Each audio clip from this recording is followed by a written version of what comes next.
All right, let's talk today about bug reports and regression testing. The next couple of lectures are going to center around bugs, bug reporting, debugging, that sort of thing.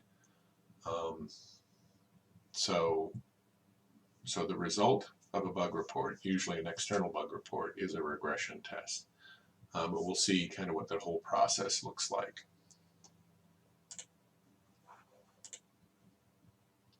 So reporting bugs isn't hard, right?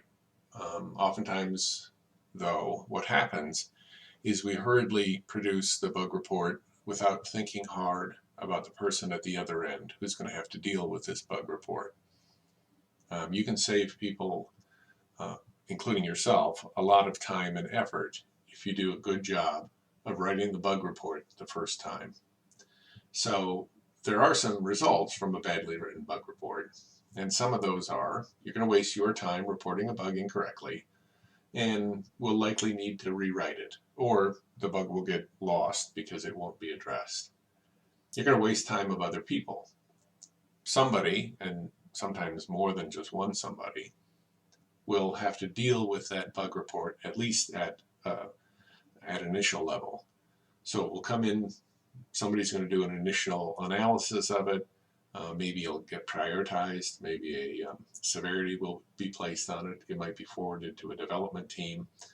So we're already talking about some time being spent on a bug. And if it's a bad bug report, a lot of times the first person that sees it doesn't know that it's a bad bug report. So it will end up down the chain some distance um, before before it gets addressed or rejected or whatever. Finally, if you build up a reputation for being someone that writes poor bug reports, what you're going to find is your issues and bugs don't get addressed in a timely fashion. Um, you know, once bitten, twice shy, right? So, what do we think makes a good bug report? Um, well, the question you want to ask yourself is, if I was the person, the tech or the customer facing person or the developer who's going to have to deal with this thing that I have identified as a bug. So I'm in the role of the bug report writer now. Um, what do I need to put in that bug report such that it's going to be addressed in a timely fashion and not waste undue time? So let's think about it a little bit. First of all, we want a short, precise title. Chances are this bug is going to make its way through the process some way, and it's nice to have a concise title, short, concise title, that people can refer to the bug as. Oh, that's the, um, you know, citation misquoting bug. Oh, that's the performance bug. Oh, that's the bug that crashes the operating system bug. You're also going to want a complete and concise description. So these two things are very similar to what makes a good user story, right? We want a precise, concise, short title, and we want a fairly complete description.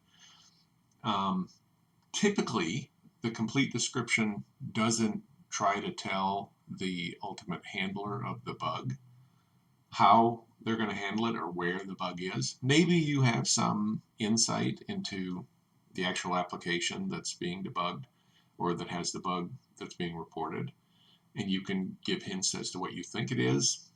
When we go over the section on debugging, we'll talk about how that's probably not the best way to go about things.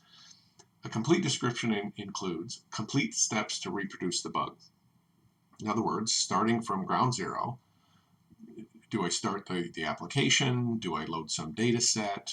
Um, what steps do I take? I load the file, I push this button, I run this analysis tool, and then this bug appears. What are the consequences of the bug? In other words, what are the impacts to the user and or the system? So maybe this is stopping my end user from getting work done. Or perhaps this bug is causing performance problems for the application or for other applications that are running on the same machine as this bug. So what are the impacts? At least from the bug viewer or the bug reporter's perspective. Finally, what's the observed behavior versus the expected behavior? Sometimes bugs are reported, and the problem is maybe in documentation or maybe in perception. I thought the application was going to do this when I took these steps, but in reality it did this other thing. Well, it may turn out that the other thing is the actual expected behavior. So you want to make sure that the person at the other end knows what you were expecting. Don't just report what you think is a problem, expecting the developer or the person handling the bug at the other end to know what you expected. Give a description of what you expected how the behavior was going to be and what actually happened. Add good attachments. Good attachments alone don't make a good bug report. For instance, a screen snap or a screenshot of an error message that came out of the application mostly is not a good bug report. A lot of times I need to know how you got to that failing state. Yes, I see you have a stack trace or an error dialog that comes up and says, some exception or whatever. It doesn't help me get to that failing case. And if I'm going to fix the problem, I need to be able to reproduce the problem consistently so that I can address the problem. A complete definition of categorization fields. Well, what that means is if there's some configuration involved, if this particular application requires authentication, sometimes software behaves differently depending on the user that is doing it.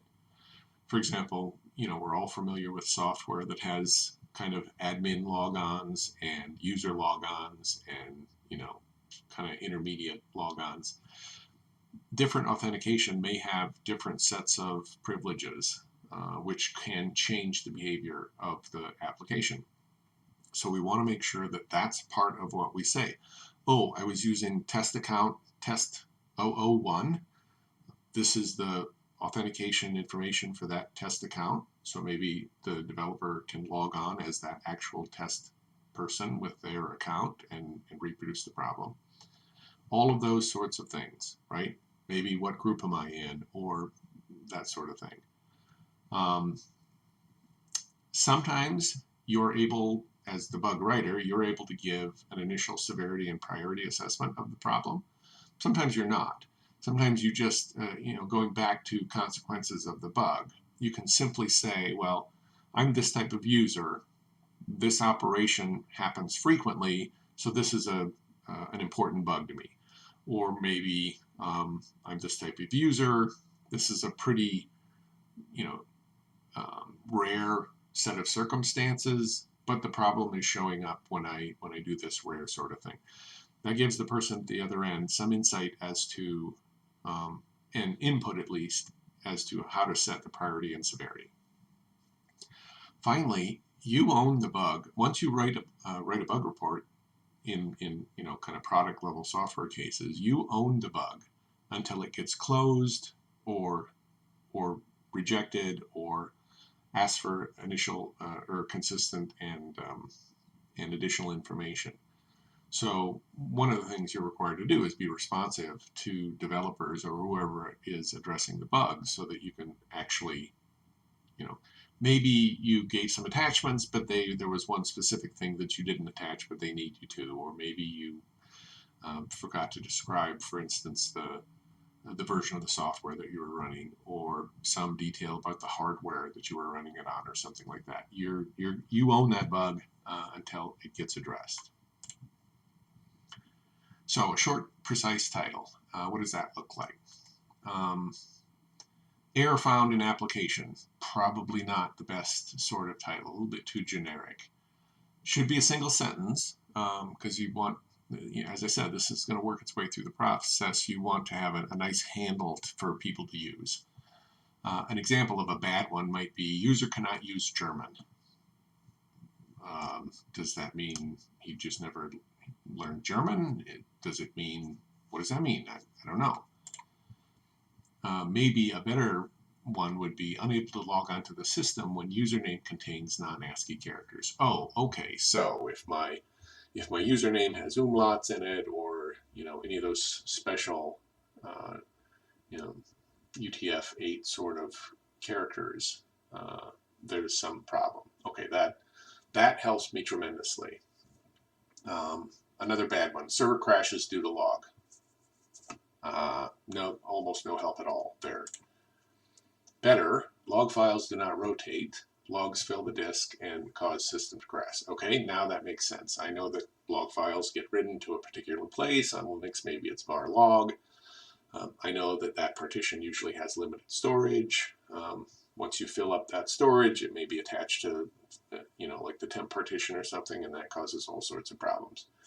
So this gives me some technical details without, telling me where the problem is, but it gives me a good trail to chase.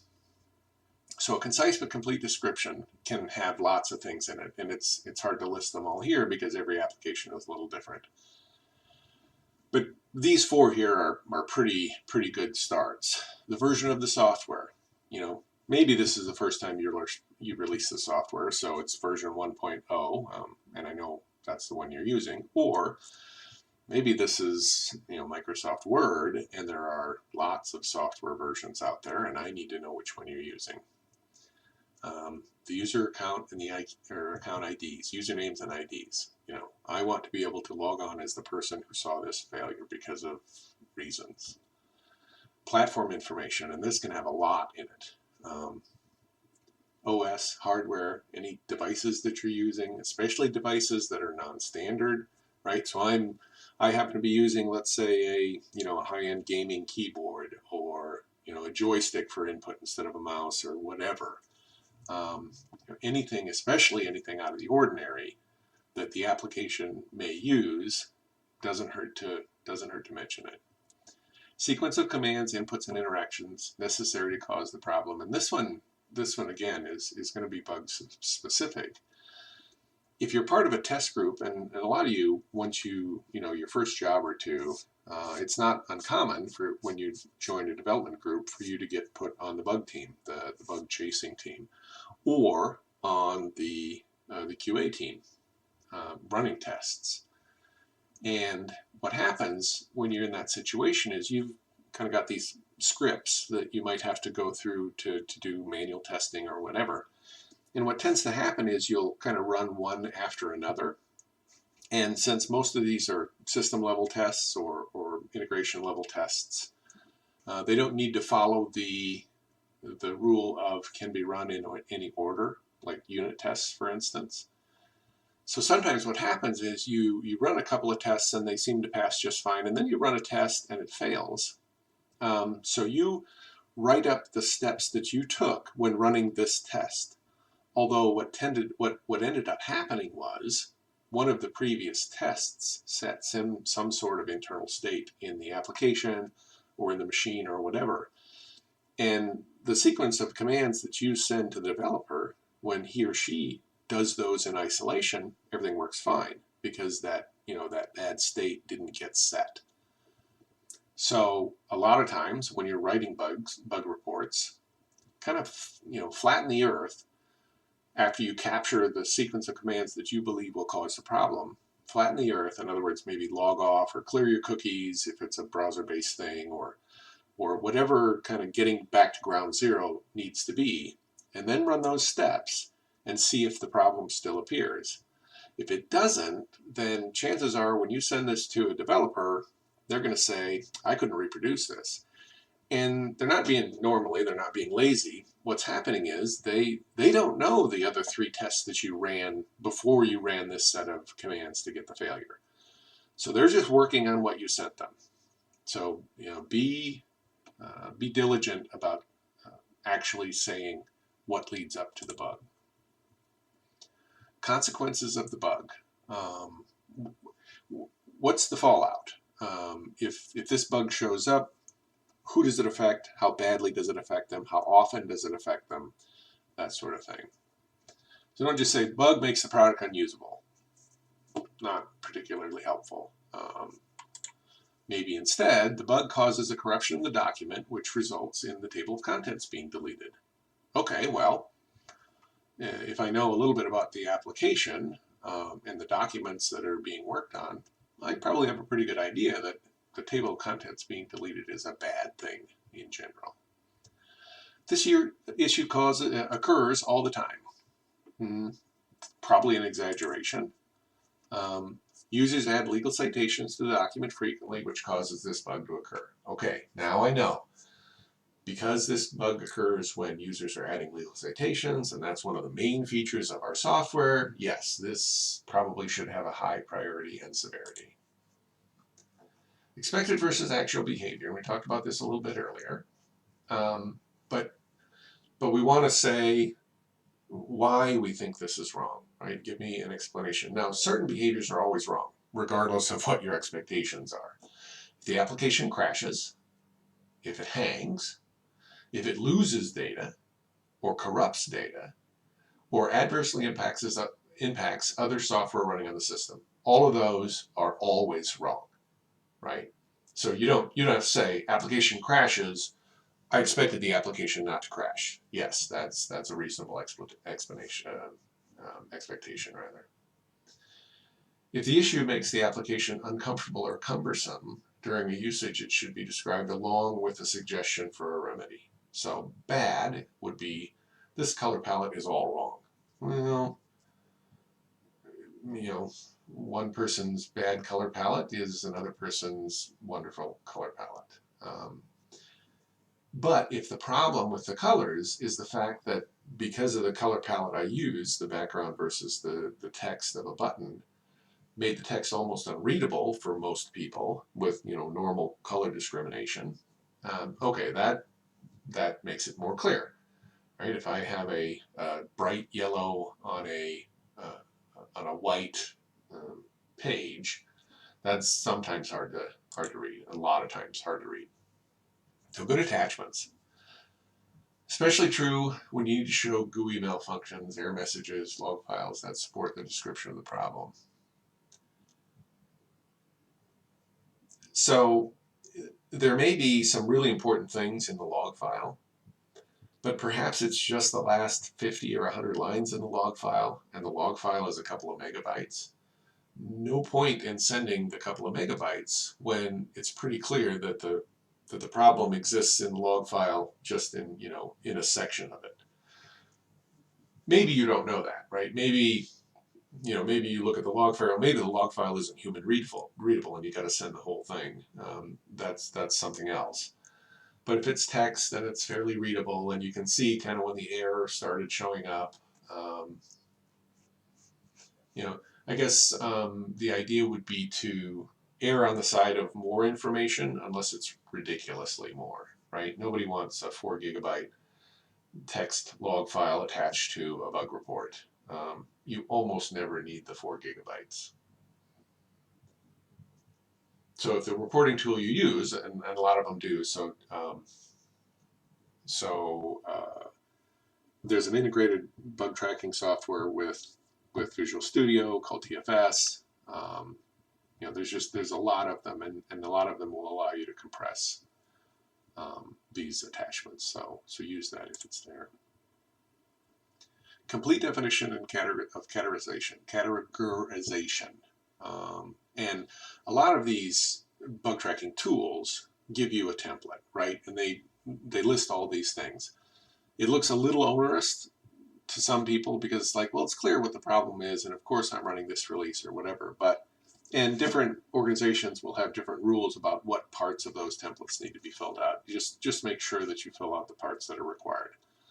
Developers get busy, especially when new versions of software come out. They'll pick and work on the bugs that are best written because they want their throughput to look good, right? So severity, priority, those will get set eventually. You might be allowed to set them initially, but eventually downstream somewhere, the product manager or the developer team lead or something is going to actually set those. But it doesn't hurt to give your opinion. Definitely the release number, operating system and any details around that, if there are updates to the OS or that sort of thing, who the issuer, who's responsible, the group, the component, and all that stuff. A lot of that stuff will be laid out in that template bug report.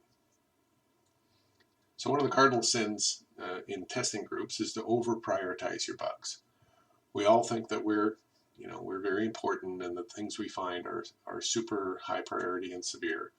But the problem with abusing high priority is that, one, it makes the developers mad, because everything isn't a P1, right? Everything isn't the end of the world, sort of stop the train sort of problem.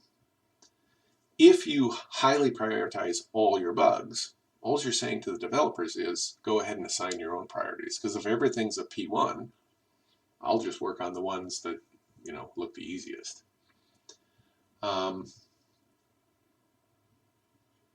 Don't be the person that the PM, the program manager, the program champion, or whoever is constantly going in and reprioritizing your bugs down, because it's the boy who cried wolf sort of thing. They'll start to see your name on them and they'll say, well, this says it's a P3 or a P2 or whatever, but it's probably a P5. Not really going to take it that seriously. So I think I've told the story about Jasmine. Jasmine was one of the people at Sun Microsystems whose job it was to prevent us from going out with the release. She was in the testing group and she was just a bear cat, just tenacious. We hated her and we loved her. She saved us many times from looking stupid. But you're trying to get something out the door, you're on a tight schedule, and you always fear when Jasmine was going to stand up and do her presentation. Basant was the guy who always wanted to lower priorities of bugs to push something out the door, and turns out that we want to be Jasmine, not Basant. Consistent follow-up and commentary. So the typical sequence goes a little like this, and different organizations are slightly different, but here's one that's not atypical anyway. Issues discovered and reported by a customer, QA member, somebody. Issue is sent to initial responsible team. So that might go into some high-level bug sort of handling group, depending on the size of your organization. Might just go to the team lead of the development group. If it's a customer bug and it's an important customer, it might go to the product manager, and the customer might kind of transmit to the project manager how important it is to get this fixed.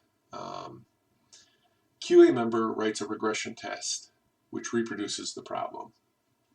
And this is important because just like when we do TDD, we want to have a failing test because we want to make the test pass. If we have a failing regression test, then we know we can reproduce the problem. And we also have a pretty good idea when we get it fixed, right? When that regression test starts passing, we have some confidence that we've actually addressed the problem. The regression tests will then get added to some automated test suite, either maybe it's down in unit tests, usually not, probably somewhere in integration or maybe feature testing, or maybe way up in the system tests, who knows. The issue will be assigned to some developer. So, Bill gets this problem. So Bill will take it, put it in his pile, work on it in priority order. When Bill gets it fixed, they're going to mark it as fixed with a build number that contains the fix. And somewhere along the line, the branch that has that fix is going to get integrated into one of our branches. Probably not master yet, but maybe in a feature branch or a release branch or something like that. When that fix gets pushed or gets pulled into one of the build branches, then the issue gets assigned back to the issue reporter. Whether it's in QA, if it comes from a customer, clearly it doesn't usually get assigned to the customer. It'll be put to somebody in QA or someone in the test group. When that build becomes available, when the code with the branch that has the fix in it gets built and made available to testers, then whoever it got assigned to, the issue reporter or member of the QA department gets assigned, verifies the issue is fixed. So they'll take the original bug report, they'll go through the steps to reproduce the problem, they'll see, hopefully, that the problem no longer exists, and they'll mark it as fixed. And then the issue gets closed as fixed. If it doesn't, it gets assigned back to the original developer, right? So if the QA person or whomever goes through, takes the same steps, finds that the problem still exists, as originally written, then the bug gets turned from, from in testing to back active, or whatever the nomenclature for your particular group is, and it gets assigned back to the same developer again. Sometimes they'll go through the steps and the bug goes away, but something else surfaces. Well, in that case, a new bug gets reported, and it starts through the process again. So you can get enormous goodwill generated by QA, who quickly verify and close issue reports. So if I'm in the testing group, I've written some bugs, send them to development. Development says they're fixed. They get back to me, get back assigned to me. I can gain huge goodwill with the development group by quickly verifying that they're actually fixed and closing them, because that takes them off the developer's plate. So as a QA professional, and some of you will do QA, at least for early in your career, it's important that you are quick to follow up. Developers are not typically lazy, but they are busy. And if they have 20 bugs in their queue, and you've submitted one or more that doesn't have a good description of how to reproduce it, or expectations versus actual results, or missing attachments, those sorts of things, a developer will close those as working as designed, cannot reproduce, additional information needed. A lot of times they'll ask for additional information, and you'll only have a day or two to actually fill in that thing, and then the developer is going to cross that off his list and make you go through the process again. Because they get, a lot of times, if you're a developer, you're getting judged by how long, especially high priority bugs, sit in your queue. And if the developer's waiting for additional information, they're not going to take the hit because you're not being responsive. All right, so that's it for bug reports and regression tests.